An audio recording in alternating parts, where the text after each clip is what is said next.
Tara, samahan niyo naman ako magluto ng carbonara. Sinimulan ko dito sa paggayat ng sibuyas at bawang. Alam natin na hindi talaga yan mawawala sa pagluluto. Binalatan ko nga lang yan at hiniwa ng pino. Pwede kayo gumamit ng white onion or red onion. Depende kung anong available sa inyo. Actually, pansit bato dapat yung lulutuin namin. Kaso medyo usual na yan dito sa Bicol. Dahil tinamad ako, naisip ko na gamitin na lang tong food chopper ko para mas dumali yung buhay ko. Ilalagay ko na yan lahat dyan. Ipagsasabay-sabay ko na kasi dyan naman kayo magaling. Again, kung gusto nyo din ito, ilalagay ko yung link dyan sa comment section. Murang-mura ko lang yan nabili dun sa orange. Kung ayaw nyo, edi wag. Hilahin nga lang natin yung tali hanggang ma-mince na yung onion and garlic. Bilis lang naman yan kaya hindi na tayo mahihirapan. After ilang seconds, na-mince na yung ating sangkap. Kaya naman isali na natin yan sa isang lagayan. Ako, curious nga ako kung pwede ba sa meat or chicken itong food chopper natin. Kaya maybe next vlog, itatry natin. Ngayon, proceed naman tayo dito sa sliced ham. Ham yung gagamitin ko, pero pwede naman kayo gumamit ng bacon kung meron. Pwede ding pareho. Nagtitipid kasi tayo for today's video kaya ham na lang kasi mas mura. Kalimutan ko kung 7 or 8 pieces yan pero kukuha muna ako ng 2 pieces at hihiwain ko ng maliliit na sizes. Toppings kasi natin yan mamaya para naman mas maganda ang presentation. Pagpasensyahan nyo na pala kung maingay ang pagvo-voice over ko kasi umuulan dito sa amin. Naalala ko before, nagpapa-order din pala ako ng mga pagkain every Sunday. And isa din tong carbonara sa mga napa-order ko na din dati. Para sa akin, medyo pricey yung puhunan niya kasi dapat hindi mo tipirin para naman balik-balikan ka ng customer. As of now,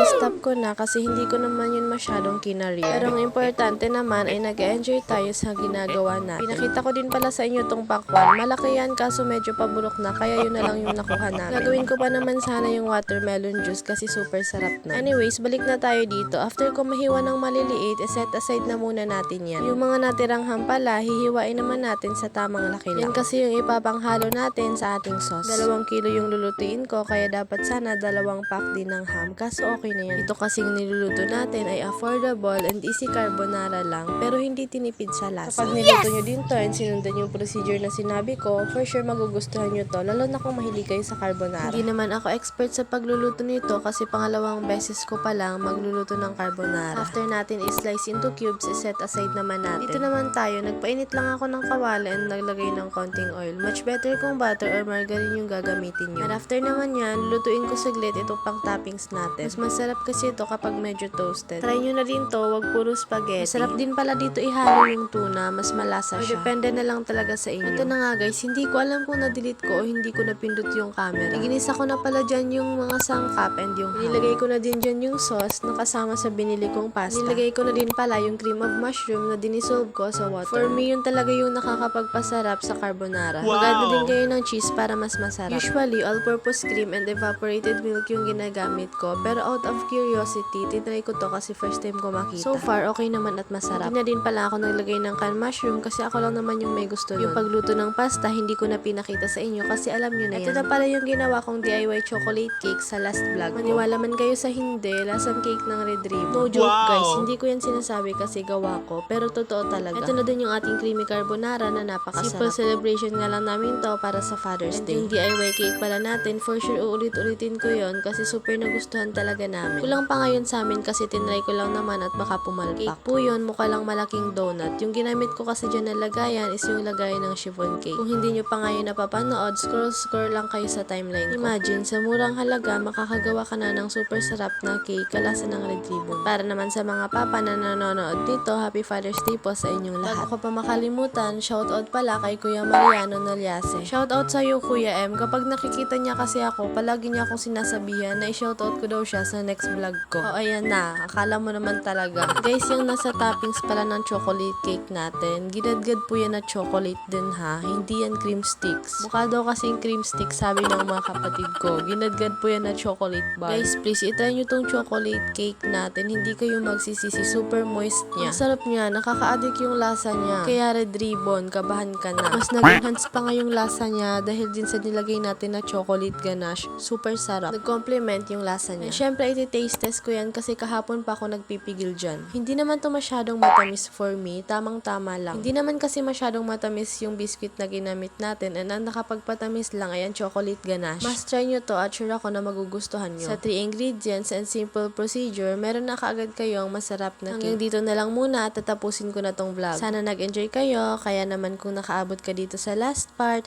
thank you so much for watching. See you on my next mini vlog!